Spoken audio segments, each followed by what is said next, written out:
So the global comics controversy is kind of interesting. Let's talk about it. Hey, my squids, it's your favorite cephalopod, the prize winning squid, back with another video. If you're new here, welcome, and if you're returning, welcome back. I'm an artist who likes to do illustrations and webcomics, and my webcomic is up on globalcomics.com, Webtoons, my website, artbytheprizewinningSquid.com, and my Patreon, patreon.com/theprizewinningsquid, where I show everything early, tons of behind the scenes stuff, tons of work in progress stuff, and there's going to be some page by page kind of video explanations up there coming real soon. So if you like that kind of thing, go over there and subscribe. And then on this channel, we talk about art and art related drama and controversies. So if you like that, subscribe here as well. And I also show off some speed paints while we're talking about that. And like always, never go and bother any of these people that we talk about. This is straight up just discussions for us to really kind of get to the root of what is going on in the art community and some of the thought processes that are kind of out there. So we will talk about the GlobalComix thing here in 1 second, but the speed paints for today are going to be my World of Warcraft characters, my Goblin Hunter, and my Dwarven Warlock, because I started playing WoW again after like 15 years of not playing. So, I like to draw those things. So we're going to throw those up on the screen and we'll go from there.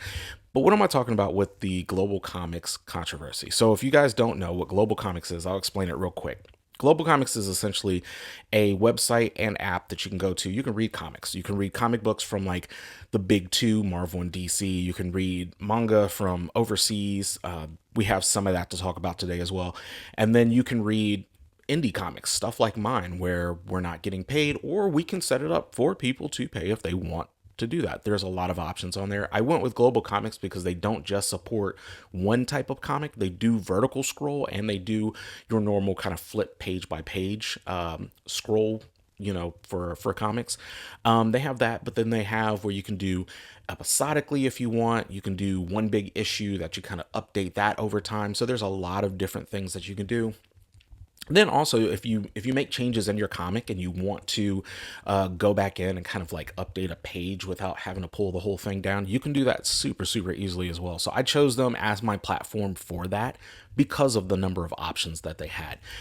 But GlobalComix kind of, to put it bluntly, are making some, I would say, questionable choices. And the questionable choices do involve AI, but they also involve who's investing in GlobalComix. So I'm going to go over to Blue Sky. This comes courtesy of Comic Book Yeti on Blue Sky.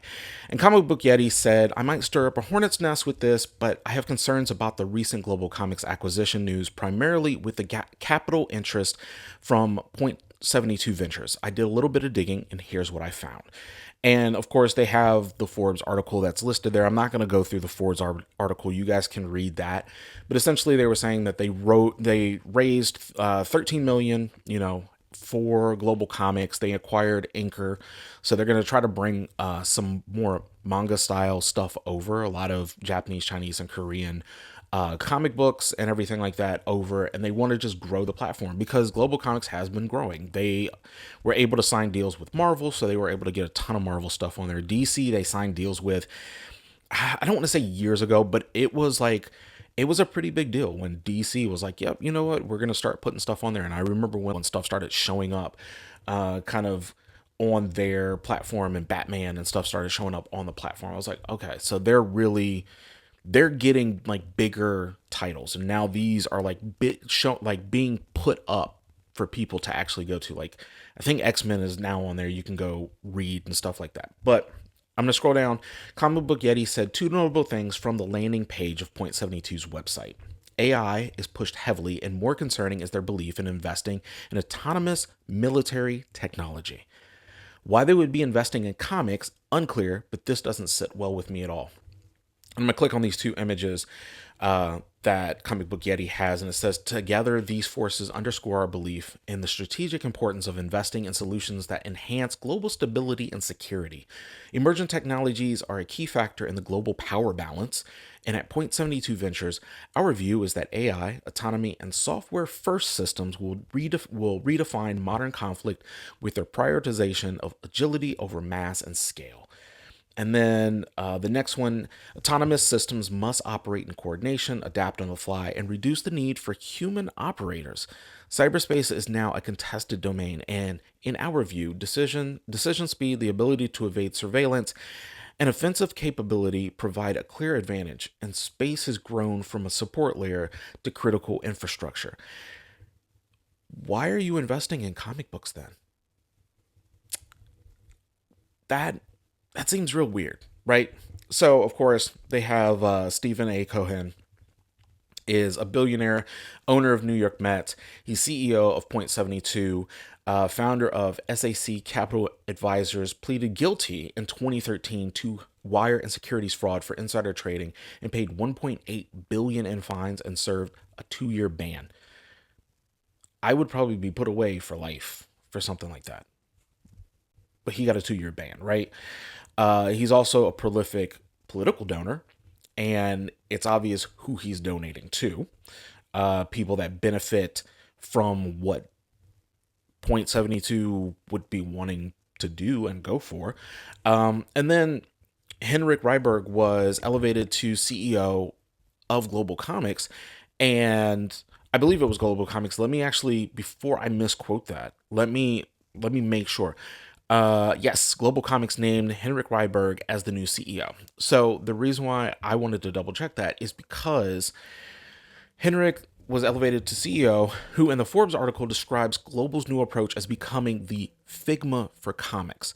Self-described as a collaborative web application, if you go to their website, what I see is prompt, which tells me AI.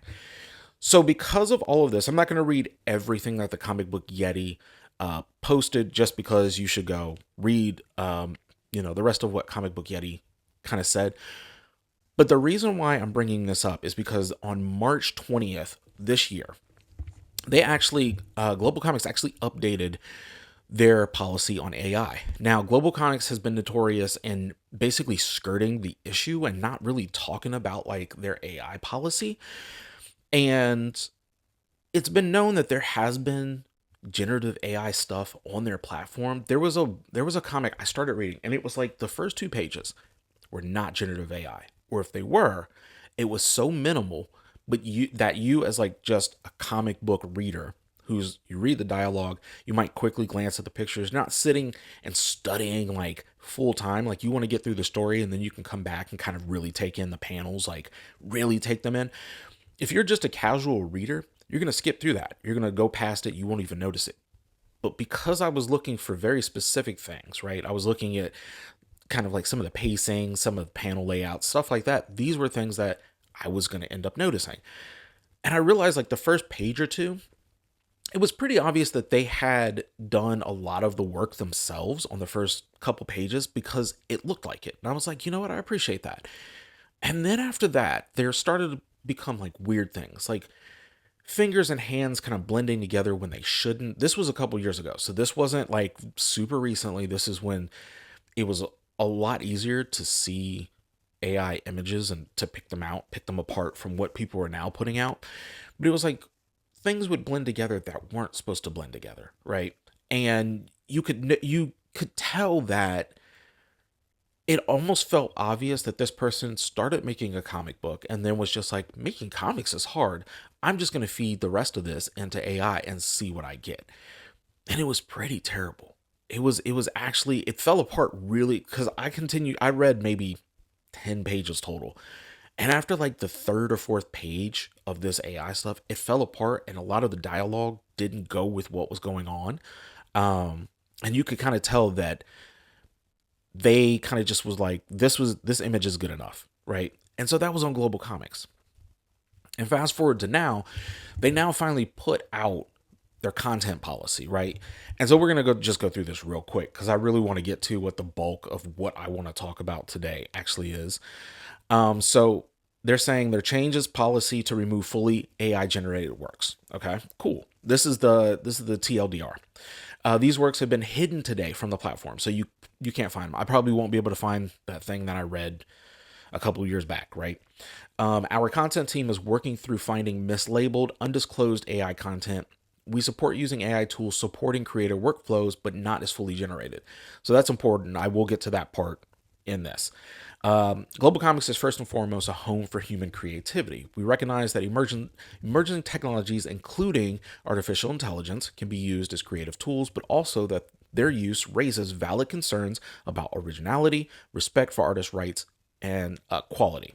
In this policy, we wanted to prioritize and protect human artistry, protect our creators and their work, enable creativity and expression across skills and use cases, and create forward-looking guidelines and create a stable environment for creators as tools and technologies continue to evolve, set clear expectations for when and how AI-generated or AI-assisted materials can appear and be monetized on GlobalComix.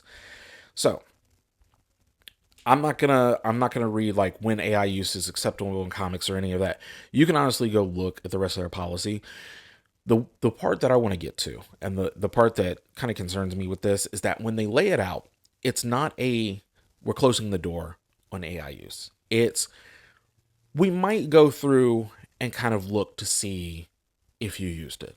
And if we can't tell, it's good to go, right? One of the things that they have is near the bottom, they have examples of acceptable use of AI. And they very specifically point out Clip Studio, which is the Clip Studio thing. I'm going to talk about that in another video, but sheesh. Clip Studio colorize and smooth and tone remove features, so they count that as one that you can use. Adobe Illustrator AI features, they count those as ones you can use. Adobe Photoshop AI features, including generative fill, they count that. Custom trained visual generation models and retouching AI features. So these are things that, yeah, you're not clicking in something and just having it generate it, but you can still use these things to do the bulk of just generation. So that's still going to be an issue. And are we, the readers, able to be like, hey, this thing's real funky? And then are you going to hide it, or are you just going to put a label on it? Because if you're just putting a label on it, then these things need to be completely away from like the search tools. I should not be able to just go in and search for it and it shows up with every other human generated thing. Because honestly, I want to see all the human generated stuff. Even if you give me a button, I want that button to be off by default, that I have to enable it every single time I want to look for anything that includes this stuff. And if you're not doing that, then what are we doing here, right? But the other part of this whole thing that really is just like, is driving me crazy, is that for years, you didn't have any of this. You didn't have any of these policies. You were pretty much tight-lipped about any of this. That when somebody said something to you, you kind of didn't, you had like a no answer. It wasn't even like a no answer. It was just like no answer. Like it was almost like the Tobey Maguire, video of him like looking over at the paparazzi and then looking away kind of deal. Or like the Will Smith looking at the camera, looking away. It was like, that's their response. That was like their response. And then all of this stuff comes out about the acquisition and all these other things. And there is this immediate backlash. And then we see this get put out, because quite literally Comic Book Yeti posted what they posted on the 19th. And then the AI policy went out on the 20th. And I almost feel like the reason why they put out that AI policy is because they knew what was coming. They knew why it was coming. And they're trying to cover their tracks, or they're trying to cover just something, right? And here's the thing. I love GlobalComix. I literally, it is my favorite place to go read comics. And I'm not paid by them. I've not earned a cent. I've been on Blue Sky. They have shared one of my things like once, maybe twice. They've never talked to me. I've never had like discussions. I don't know anybody there. So when I'm saying that I love it, it's literally, I love what it is. I love reading comics on there. It was, what was the app or site? Was it Comixology? I think it was like the one that Amazon had or whatever. It was kind of like this, where you could kind of flip through them like they were, like an actual comic book. And I love that. And a lot of sites did not have that. And if they did, it was kind of clunky. And GlobalComix feels like you could literally just do it quickly. And quite literally, as you're flipping through, you would come to the end and it'd be like, hey, you want to leave a rating and then go to the next one, and I'm like, yeah, you know what, I really like that issue, I want to go to the next issue, kind of thing. And that's what GlobalComix is. That's why I like reading on GlobalComix. So the idea, and so I say all that because I want to say, like, the people of GlobalComix, the normal workers, people who are like me, who don't have millions and aren't CEOs and aren't not I'm not saying that some of these people don't enjoy the artistry of it, but a lot of them are so far removed from the artistry of it that they don't actually care about that. It's about all this other stuff. Those people, they're fine. And they're probably just like me, where they're just like, what is going on, dude? But then there's the other people who are like above that. And these are the people I'm talking about when I'm like, these people do not need to be in this industry. They don't one deserve to be in this industry because this isn't something that they actually love. Like Point 72 doesn't love comics. Your entire like bread and butter, your website is talking about military warfare. Why are we doing this? And then it becomes an issue of you've put money into this thing that I love, where I'm actually posting my own stuff. So if I made sales, would those sales be responsible for going to something? And I know there's going to be people who are like, you can't think about that because the show The Good Place already said that, when you, and I hope there's so many The Good Place people here because that show was so like instrumental in like some changing some of the ways that I think about some things. But it's like, if you buy a tomato at Kroger, you're not responsible for the person who was exploited for that tomato just because you bought it. You didn't have you're not the one doing the exploitation itself. And sometimes you just need something to eat, right? And so, yeah, if I'm posting my comic and then I'm charging money, I need to eat. So I'm not necessarily the one who's like building a drone or programming the AI software for said drone. But at the same time, because I know that that's what it's doing or could potentially be doing. I mean, my 401k could be doing the same thing, right? So I can't sit here and be like, I'm completely ignorant of everything. But it's like, if I know that this is kind of happening, and I know that one of these companies that invested into a place I love to read comics, and a place that I open up like 2 or 3 times a day to read like something, if I know this, should I still be putting my stuff there?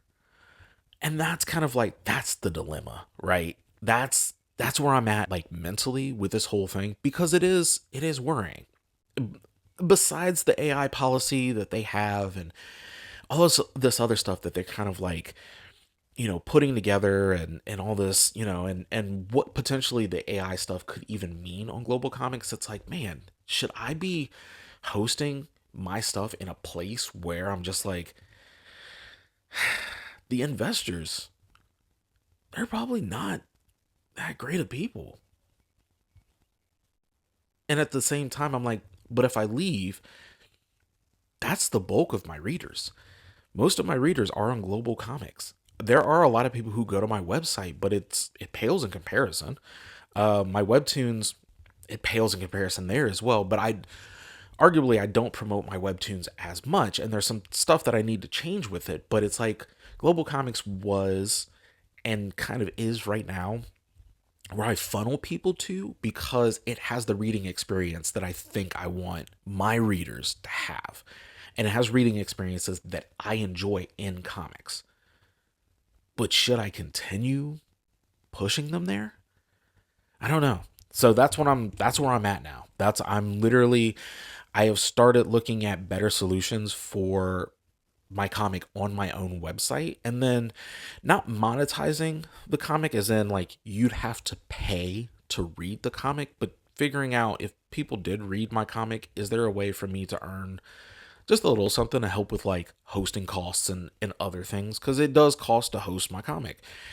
And I'm like, okay, so if I can figure out how to do something that kind of cover some of the hosting costs of my comic on my own website, especially if I start driving people to that space more often, and change the look, make it easier to navigate, easier to go through chapters and pages. And I'm actually making it right now, and sometime in the future it'll already be out, but it's called the Celestial Archive, and it's essentially a massive world building thing for the world of Talia. So if you're somebody who enjoys world building and you want to know somewhat in depth of how like the magic works, or how the celestial constellation affects everything, and why the deep red moon happens and stuff like that, like this will cover that. And it'll have a fun little character that's kind of like the one writing it, and she's kind of telling you guys about stuff, and I'm like, man, that's I wrote it, and it's like 34 pages. So I'm like, this is stuff that I kind of want, for people to be able to navigate and look at. And if my website's the best place for that, how do I get that kind of stuff kind of going? And it's sad, the GlobalComix, this is the one thing that really has me kind of looking at it that way, I don't know. I just wanted to talk about that because that, man, I keep looking, it's over here. Like I keep looking down at it because I'm just like, it makes me sad. It makes me sad, man. It makes me sad when something that I really enjoy doing, so like reading comics, making comics, reading comics, like talking about comics, finding like new comics, when the place that I enjoy doing that kind of looks like sometime in the future it might not be the place that I enjoy doing that, just because, and some people might be like, you're reading too much into this, and I'm like, but that's kind of the thing. People said that before, and then we kind of got to the point we're at now, where people were like, man, why didn't somebody stop a lot of the stuff that's happening? And it's like, because you told us we were reading too much into stuff and we were overreacting. So maybe I'm not overreacting on this. I don't know. You guys let me know what you think about this. If you even go to GlobalComix, if that's a platform that you even like look at. I am going to be tuning up my Webtoon stuff. So I'm going to actually be re-uploading all my Webtoons episodes. Somebody made me, because I do kind of read them, but I read them on my computer. So somebody showed me that I can look at them on my phone when I'm actually making my Webtoon, and that way I can see what the sizing of stuff looks like. And I was like, oh, did not know I could do that. Sorry that everything was looking small and wonky and font sizes changed. So I'm going to be fixing that. It's probably going to take me like a month, 2 months or something to get stuff fixed, but Webtoons will be fixed up. It'll actually look decently good, and you'll be able to read it in the future. And then, like I said, my website, artbytheprizewinningsquid.com, my website, I'm going to be making changes so it's easier to read the comic, look at it, and everything there. So if that's something you want to do, you want to go to my website and read it, awesome. And then Patreon, of course, you guys can just see everything. You can see a lot of the stuff for free, that the day it's supposed to come out for the public. And then if you subscribe, you can see behind the scenes stuff and pages way before anybody else. So if that's something you're interested in, hit me up over there as well. But I'm going to go. That was just, man, GlobalComix. It's sad. We'll be talking about this a lot more, because I don't feel like this is over. I feel like we have more of a discussion about this, this thing. Anyway, I'm out of here. You guys be safe. I know it is starting to warm up a little bit, so take care of yourselves. Make sure you guys are looking both ways when you cross the street, that kind of thing. And read lots of comics, because we really need a lot of comics, and do a lot of art, because we really need tons and tons of human artists out there doing their thing. I'm the prize winning squid. I will see you guys next time. Take care. I love you.